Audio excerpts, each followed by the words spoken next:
All right, what's up guys? So today I'm going to cover going over the installation process for the Striker 4 from Garmin. Just a heads up, I already did install this on my boat, so it's not going to be a step-by-step, how-to video. But the purpose of this is really to just give you guys a good overview of what it's going to look like and, go over a couple points of, that are worth noting, to be able to help, your installation process and, give you guys the confidence to be able to do this efficiently without any issues.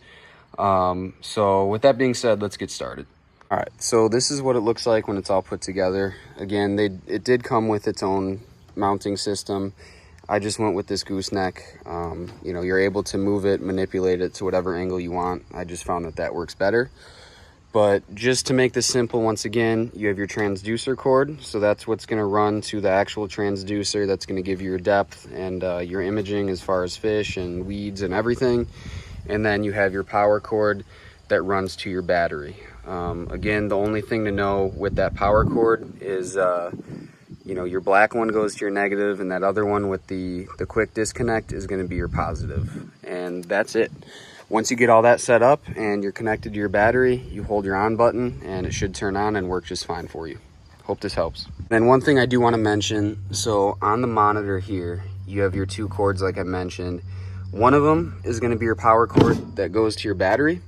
The other one is your transducer cord that's going to go to wherever you mount it on your boat. Again, as you guys saw, I put mine on the bottom of my troll motor, but in the event if you have a kayak and you want to put it, on the bottom of your kayak, you would just run it alongside and get it under the kayak however you want. Or if you're going to put it on the rear end of your boat, then you'd have to run it down under your deck or whatever it may be. But really simple. There's only those two cords. You got one for your power that's going to split off into your positive and negative. Like I said, black goes to negative. Whatever color this is with this thing goes to your positive. So those are kind of the two main points, and that's pretty much. So I already did install mine, so you guys aren't going to see the whole process, but I'm just going to kind of explain what to look for and really what it should look like when you guys do it. But on your monitor, it's going to come with this and two wires. You're going to plug the two in on the back of that.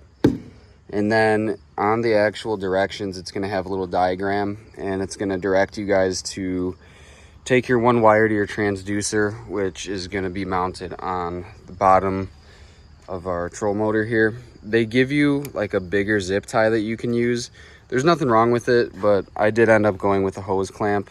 I just think it works better. It's a little more reliable, more sturdy, but what they give you is probably fine too. So you're going to want to mount it. One thing to note, you want this level. You don't want this sticking further out to where this steel guard here isn't going to protect it if you hit rocks or sand or the bottom of the lake. So that's what that's going to look like. Really all I did was I just took zip ties and took my time, followed it up along the post and down to where I keep it. I didn't actually use the mounting system they provided. I actually got it's a gooseneck phone holder from Amazon, and it seems to work pretty well. I'll include a little video in just a second here of what that looks like when I have it all set up. I know I got a lot of wires here, but essentially what you're going to do is you need a battery. You're going to have your positive and your negative terminal. This is just like a quick release. Make sure that that's pushed together, otherwise you're not going to have connection. Now, I'm actually colorblind, but I can tell you right now, whatever color this is, I think it's red. The one with this quick disconnect here is going to go on your positive terminal, and your black wire is going to go to your negative. Now, some people will tell you that you should get an adapter to go onto your terminals, like kind of like a circle hook or even like a fork. You can do whatever you guys want. Personally, I mean, this isn't the right way to do it, but you can see I got some other stuff hooked up here, but I really just sandwiched, I stripped the wire and sandwiched it in between, kind of wrapped it around the actual terminal itself, and I get great connection and I don't have any issues. So technically, no, that's not the right way, but I am telling you this is that way does work. As far as batteries, I mean, you can get a smaller one just for it. I guess it kind of depends on what you're doing, how much stuff you have hooked up to your actual battery, but you can have it running on its own. I run it on the same thing that I run the troll motor, and I don't have any interference or any issues. But yeah, it's kind of just a personal opinion, and you know, you got to just do what you think would be best for whatever setup that you have. So that's what that looks like. I'm going to button all this up and then show you guys what it looks like when I have it set up.